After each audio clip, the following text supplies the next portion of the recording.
Making that transition from high school to college is something that I struggled with a lot.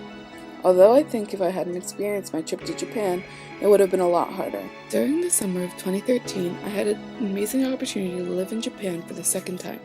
I got to spend a month with my parents in Tokyo and then met up with a group of American high school students and study in the northern part of Japan. I was so excited that I could get readjusted to the city, relearn Japanese culture, and practice the language before my group even got there. The day that my parents dropped me off at the hotel where I was to meet my group, I was not nervous at all. Actually, I was quite excited to be by myself. Even though we were only spending 3 days in Tokyo, I knew the Tokyo subway system like the back of my hand, and since I lived there for a month before, I'll be able to show off to my fellow groupmates. The second day with my new group, we were assigned the task to complete a scavenger hunt around the city with no help from our group leaders. This was perfect! I knew the subway system down pat, and my group turned to me to expected me to lead them. There were 3 students in my group, none of whom spoke any Japanese, and they were relying on me to get them through this. So we used the subway system to get around the city, stopping at many of the sites I had already visited throughout the month before. I got to watch them try sushi near the famous fish market, observe the crazy outfits that people had on in Harajuku, and stroll through the gardens of the Imperial Palace. After completing our list, we ended up being the first group back, all because I knew where we were going. So the people at the hotel suggested that we go visit a nearby temple, just for fun. No one was going to be back for another 2 hours, so we could just walk about 1.5 miles to one of the largest and oldest temples in the Asakusa district. Now, Tokyo is not a simple place to navigate. I was used to using the subway and going to generic places, but I had never walked the back streets of the Ueno prefecture before. At the time I thought, why not? I'd gotten us this far, I can do it.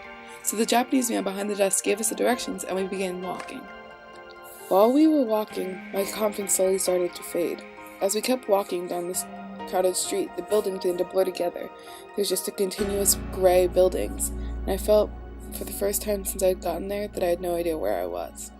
And to keep my composure though, my group was depending on me. After about 30 minutes of walking, we made it, and I felt so at peace that I had led them there safely. My nerves were starting to get to me, but seeing that large, beautiful temple that I had visited before in front of me reminded me that I knew exactly where we were.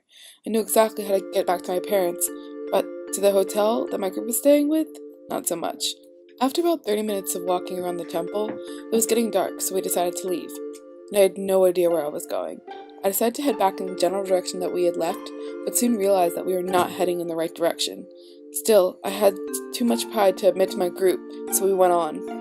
After about 20 minutes of aimlessly leading this group, one of them piped up and said, I don't think we came this way. We should have been close by now. Do you think you know where we are? That's when I knew I had to admit it. No, but I'm trying to figure out where we are, I responded. That's when the panic set in.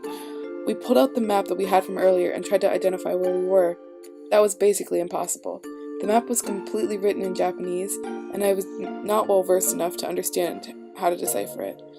Also, Tokyo was a city that was 55 miles wide, and we were lost in a small alleyway between the 2 major prefectures of Japan. Although I understood this, my group did not. After about 5 minutes of all of us staring blankly at the map, we decided it would be better to ask for help. That's when I knew I had to push the panic aside. Even though I was scared, shaking, and wanted to cry, I couldn't let my group down when we were lost with no phone, so the only way I knew how to get back was to use the subway. I went up to strangers asking if they could help us in Japanese. I had asked them if they could point us in the direction of the nearest train station. I went up to about 10 people before someone finally was willing to help. It was this little old Japanese woman who was wearing a kimono, obviously on her way to or from a very important event. I asked her if she could help us, and she kept trying to explain to me where we were supposed to go, but I was so shaken up that I really couldn't understand. So she said, "Follow me," in Japanese, and started to walk. After following her for a few minutes, I started to feel relieved. She was going to take us back to the train station, and I could call my group leaders. She led us about 20 minutes to the Asakusa train station, right next to the temple where we left from. I thanked her over and over again with a deep bow, unable to keep my tears from running down my face. Although I had gotten us lost, I was able to find a way to help us get back to the place where we had to meet our group. By the time we had gotten on the train, I was crying to my group, apologizing for getting them lost. They understood, and they said I had no reason to apologize and it was just a mistake. From that experience, I learned that going into college, you can't act like you know everything just because you've been going to school before. They are 2 different experiences, just like traveling with my parents was different from traveling with my group. When you lose that comfort and guidance from home, sometimes you just have to get yourself through tests, projects, and relationships that go haywire. You have to learn how to deal with others and not be afraid to ask for help.